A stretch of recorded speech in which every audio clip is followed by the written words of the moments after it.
They were some of the most unlikely heroes of the skies, heavy, rugged, and built like flying tanks. The Republic P-47 Thunderbolt didn't look fast. It didn't look graceful. It didn't even look like something that should be able to dogfight. But by the final years of World War II, its pilots had mastered a deadly new way of flying.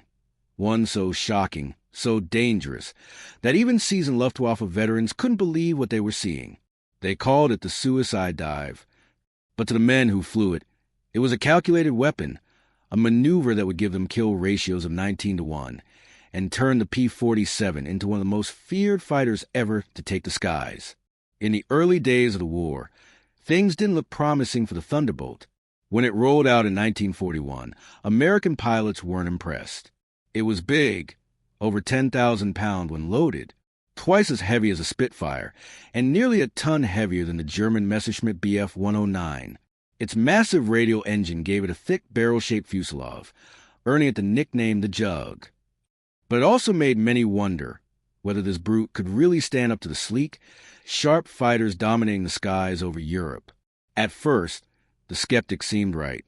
The Thunderbolt struggled to climb quickly. In a turning fight, it was clumsy.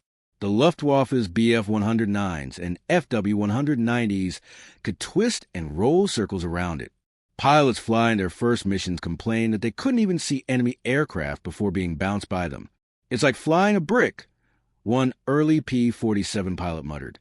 And for a while, it seemed like the Jug would never be more than a bomber escort that didn't quite fit its role. But the P-47 had a secret, something that would change everything once its pilots learned to unleash it. Beneath its bulky frame sat a beast of an engine, the Pratt & Whitney R-2800 Double Wasp, with over 2,000 horsepower and a turbo supercharger that allowed it to breathe thin, high-altitude air. It could dive faster than anything else in the war. While other planes shook apart past 500 miles per hour, the P-47 stayed solid and steady. It could go straight down like a stone at speeds approaching 550, sometimes even 600 miles per hour. That raw speed became its salvation. In 1943, as American air power ramped up over Europe, the Thunderbolt began to escort bombers deeper into enemy territory. The Luftwaffe's best pilots were waiting, aces with hundreds of kills. They knew how to exploit an aircraft's weakness, and the Thunderbolt's slow climb made it an easy target. But slowly, squadron leaders started to notice something. When they were attacked, if a P-47 pilot simply nosed over and dove a deck, the Germans couldn't follow. The FW 190's thin wings started to flutter and tear apart. The Bf 109's control surfaces locked up, but the Jug, it just kept accelerating. And that's when someone had an idea. What if diving straight down wasn't just an escape maneuver, but an attack? The idea spread quietly at first. Pilots in the 56 Fighter Group began experimenting with aggressive dive tactics. They would climb high, sometimes over 30,000 feet, using their altitude as stored energy. From up there, they'd spot enemy formations below. Instead of turning to meet them head-on, they would roll inverted, point their noses straight at the earth, and dive almost vertically. To the Germans, it looked suicidal. No one could pull out of a dive like that, they thought, but the Thunderbolt could.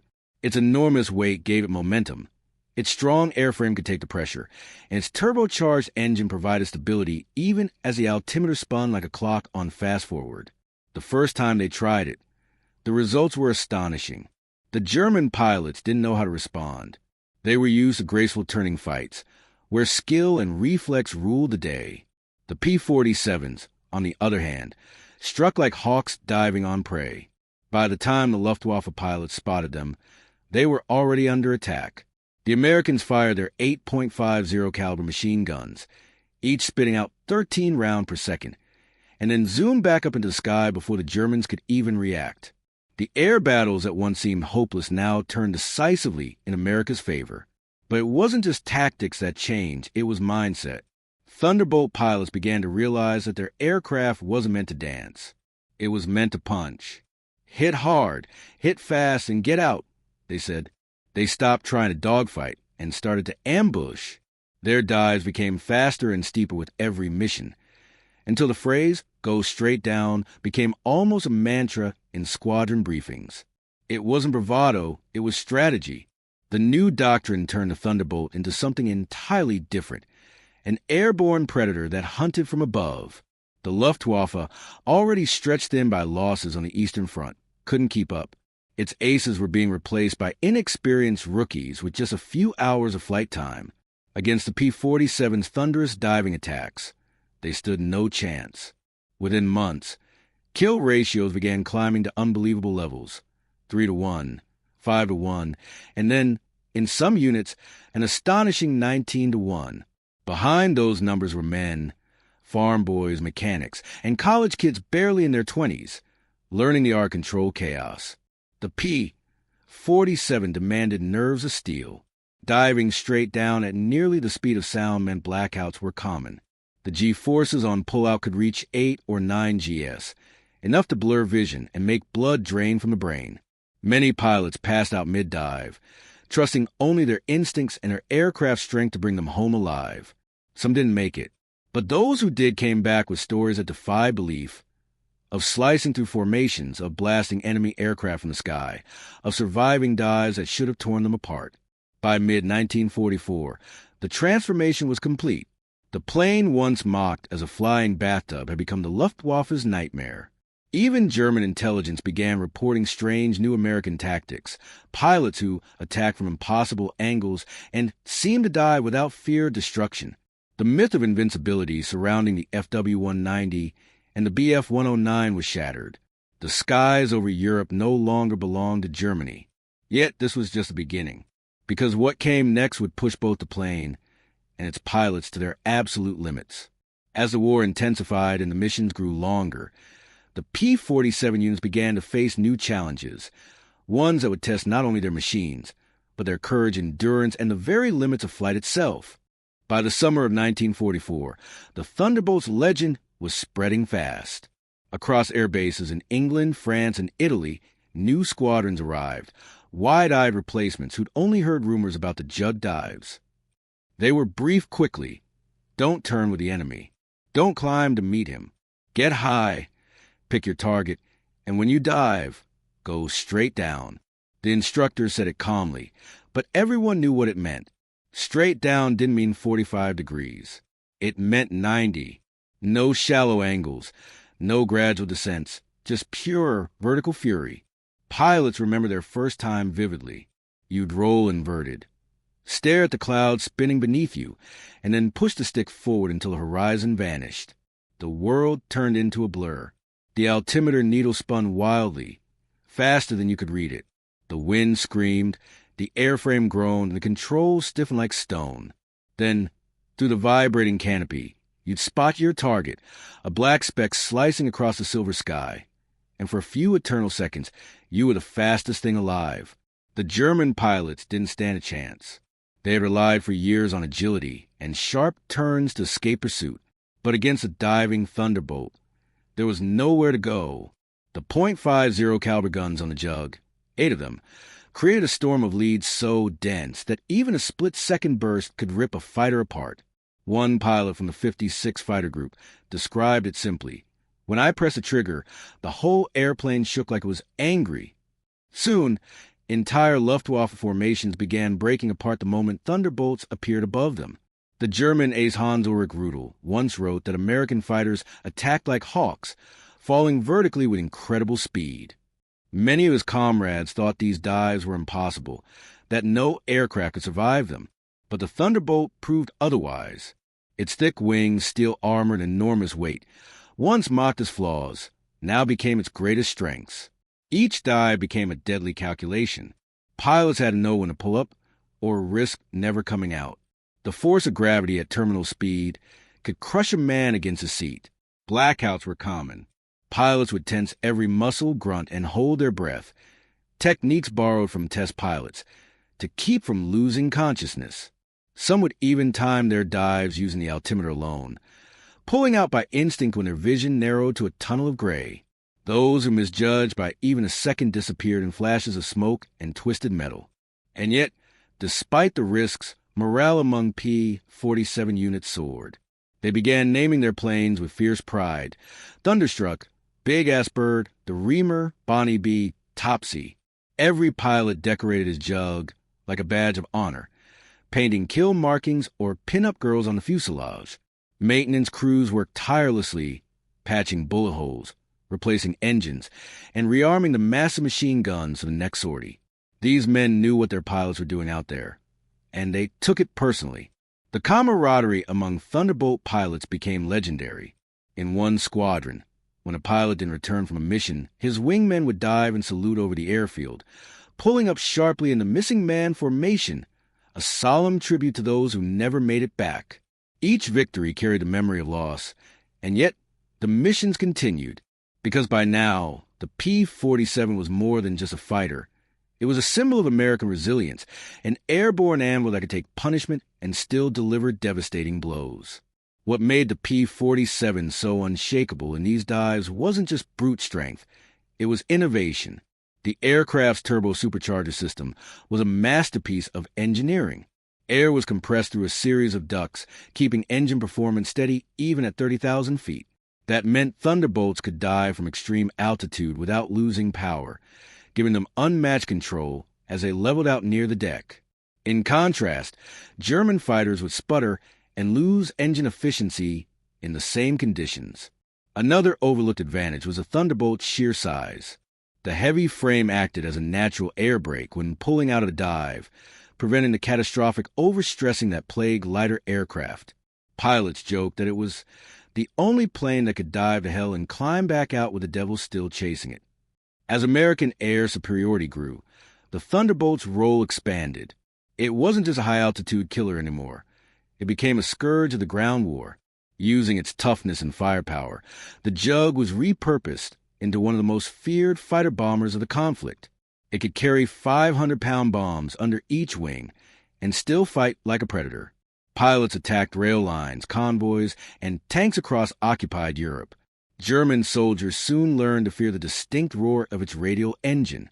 The sound alone, one Wehrmacht survivor recalled, was enough to make us dive for cover. And yet, through all its ground attack success, the Thunderbolt's reputation in the air only grew stronger. The straight-down dive became a psychological weapon as much as a tactical one. Luftwaffe pilots began avoiding vertical fights entirely, knowing that the Americans would always have the advantage. Reports surfaced of German formations breaking away before combat even began, simply because P-47s were spotted high above. There were, however, moments of near disaster. One mission over France in late 1944 saw a group of Jugs dive on a flight of FW-190s, only to discover a thick layer of cloud below them. Visibility dropped to zero, and formation scattered. 2 pilots blacked out. Another lost an entire wing pulling out. But, incredibly, most made it home. When debriefed, one pilot summed it up, "The plane can take more than you can. Trust it." And that was the secret behind the P-47's success. It wasn't about being faster, lighter, or more elegant. It was about trust. Trust in the machine, trust in training, and trust in the man flying next to you. The pilots who survived long enough to master the dive learned something profound. Victory didn't come from skill alone, but from knowing exactly what your aircraft could do and daring to push it right to the edge. By the end of 1944, that edge had become razor-sharp. The Luftwaffe's once proud fighter wings were decimated. German factories couldn't replace the losses fast enough. American bombers now flew deep into the heart of Germany with Thunderbolt escorts guarding them like armored angels. But even as their success grew, new challenges loomed. The P-51 Mustang was entering the stage, faster, sleeker, and able to fly all the way to Berlin and back. Some began to call the P-47 outdated. Yet, among those who'd flown both, many still swore by the Jug. The Mustang might have been beautiful, but the Thunderbolt was indestructible. If I had to choose a plane to bail out of over enemy territory, one ace said, I'd take the P-47 every time, because it might get me home without having to jump. Still, there was one final chapter left for the mighty Thunderbolt, one that would cement its place in aviation history, a moment when the tactic that once seemed insane, the vertical dive, would not only prove its worth, but would define an entire generation of air combat. By early 1945, the skies over Europe had changed. Once, German fighters roamed freely, their black crosses flashing the sunlight as they dove on helpless bombers. Now, those same skies belonged to the Americans, and roaring above them, still, was the P-47 Thunderbolt. Though newer aircraft like the P-51 Mustang had taken the headlines, the Jug refused to fade quietly. It had one more role to play, one final test of everything its pilots had learned about the art of the dive. The last months of the war were chaotic. Germany was collapsing, its cities burning, its airfield shattered. Yet in desperation, the Luftwaffe threw everything it had left into the air. Training planes, old models, even teenage pilots barely out of flight school. For Thunderbolt squadrons, the missions became relentless. They flew 3, sometimes 4 sorties a day. The men were exhausted, but experience had turned them into hunters, and their favorite weapon was still the same: altitude, gravity, and courage. Some of the most legendary dives of the war happened in those final weeks. On March 19, 1945, Captain Robert S. Johnson, one of America's top aces, led his unit over the Rhine. Below, a group of FW-190s tried to intercept the bombers. Johnson's squadron rolled over and dove almost vertically. One pilot described it later. It felt like the earth was pulling us down with invisible hands. The airspeed indicator passed 500 miles per hour, then 550. The horizon blurred. Johnson fired a split-second burst that shredded the lead German fighter before he even began to pull up. By the time the survivors looked up, the Americans were gone, tiny dots climbing back into the blue. Each of these dives wasn't just an attack. It was a message. The Germans had once owned the element of fear. Now it belonged to the Americans. Luftwaffe radio operators began referring to sudden vertical strikes as Donnerschlag, thunderclap. The name fit perfectly. A formation of P-47s diving from the sun looked and sounded like a thunderstorm descending from heaven itself. But not every dive ended in triumph. The war was cruel, and even the toughest aircraft couldn't save every man.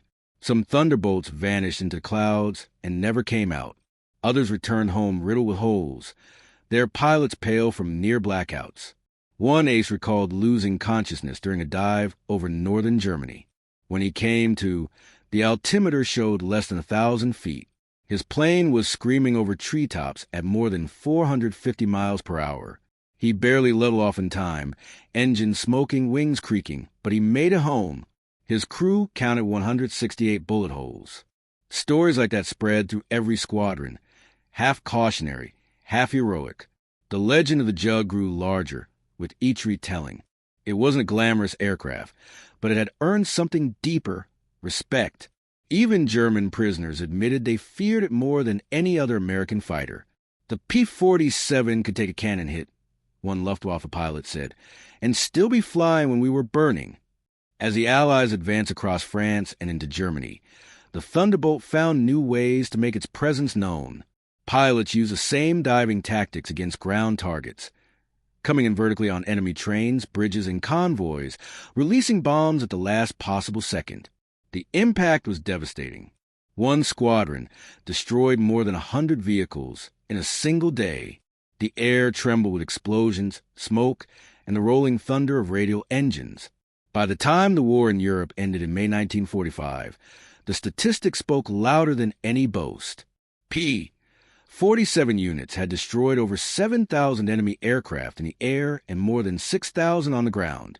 Their losses were remarkably low compared to the damage they inflicted.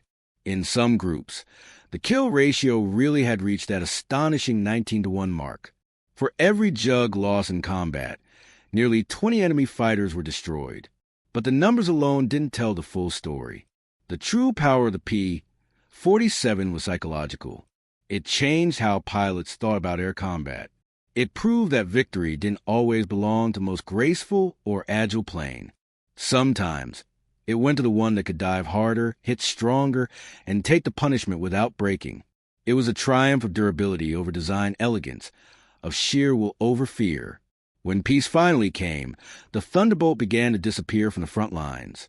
Its replacement, the sleek P-47N and later the jet-powered F 80 symbolized a new era. But those who had flown the Jug never forgot what it had done for them.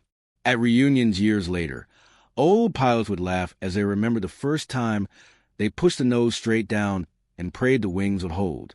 They'd talk about the smell of hot oil, the vibration of the guns, the scream of the air through the cockpit, and the moment the enemy plane burst into flames below.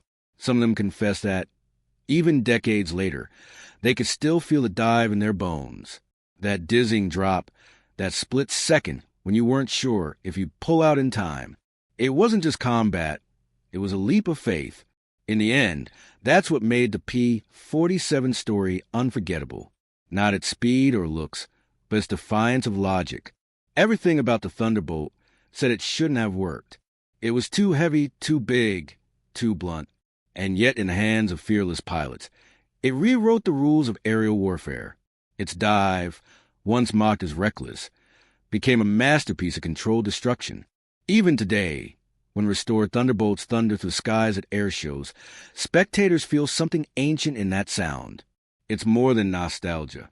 It's the echo of an era when courage meant diving headfirst into danger, trusting that your machine and your nerve would carry you through. If you close your eyes, you can almost picture it. The sun blazing overhead, the deep rumble of engines filling the sky, and then sudden silence as a squadron of silver Jugs rolls inverted and drops straight down, their wings cutting through thin air like blades. In those few heart-stopping seconds, gravity and fear are the same thing, and the only question left is who will pull out first. The Germans learned that answer the hard way. The P-47 Thunderbolt didn't just win air battles, it crushed the myth of Luftwaffe invincibility. It turned the tide with brute strength, brilliant engineering, and pilots who dare to dive straight into the impossible. And so, the next time you see an old black and white photo of a P-47 sitting heavy on its landing gear, oil streaks down the side, canopy reflecting the afternoon sun, remember what that machine could do. Remember the men who climbed into it, knowing they'd soon be falling thousands of feet at speeds no human was ever meant to feel. Remember that sometimes, to conquer the skies, you have to go straight down first, because that was the secret of the Thunderbolt. It didn't fly like an angel. It dove like judgment itself. And from those dives came victory, loud, relentless, and unforgettable.